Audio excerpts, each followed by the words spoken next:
राजन, मैं प्रमाण देने के लिए तैयार हूँ, पर उससे पहले मैं कुछ चाहती हूँ। क्या चाहिए? थोड़ा दूध।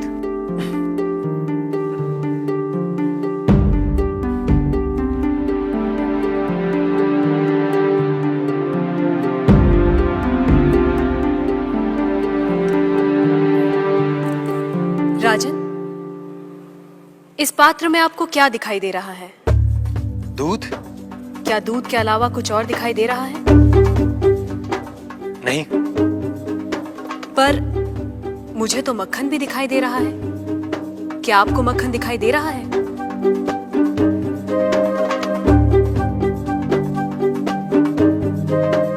नहीं। पर राजन, क्या इसमें मक्खन नहीं है?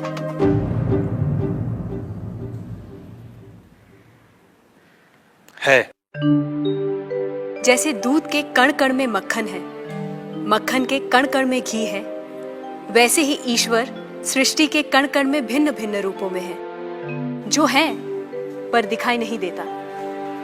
जैसे दूध से मक्खन पाने के लिए उसे मथना जरूरी है, उसी तरह वेदांत के श्रवण, वेदांत का मनन और उसके निहितार्थ पर निरंतर ध्यान के द्वारा ही ईश्वर का अनुभव किया जा सकता है। राजन, क्या आपके पहले प्रश्न का उत्तर आपको मिल गया? मैं मान लेता हूं, पर वो किसे देख रहा है? किस ओर देख रहा है? क्या मुझे एक जलती हुई मोमबत्ती मिल सकती है?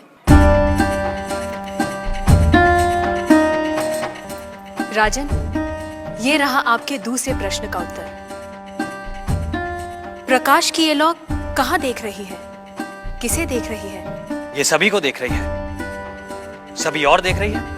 राजन, जिस तरह इस मोमबत्ती का प्रकाश चारों ओर फैला हुआ है, उसी तरह ईश्वर की चेतना चारों ओर फैली हुई है, और उसी चेतना के कारण हम चलते हैं, बोलते हैं और सुनते हैं।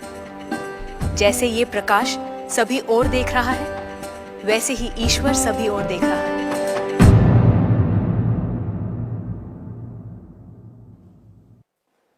अब आपका तीसरा प्रश्न।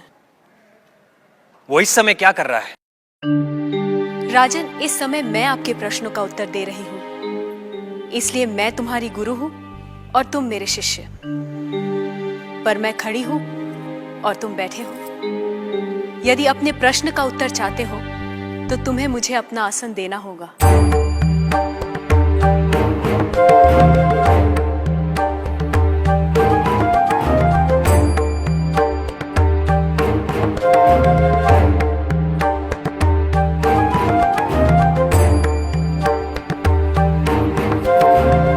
राजन, ये रहा तुम्हारे तीसरे प्रश्न का उत्तर।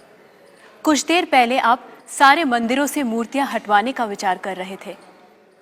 इस समय आप ईश्वर के बारे में फिर से विचार करने लगे हैं।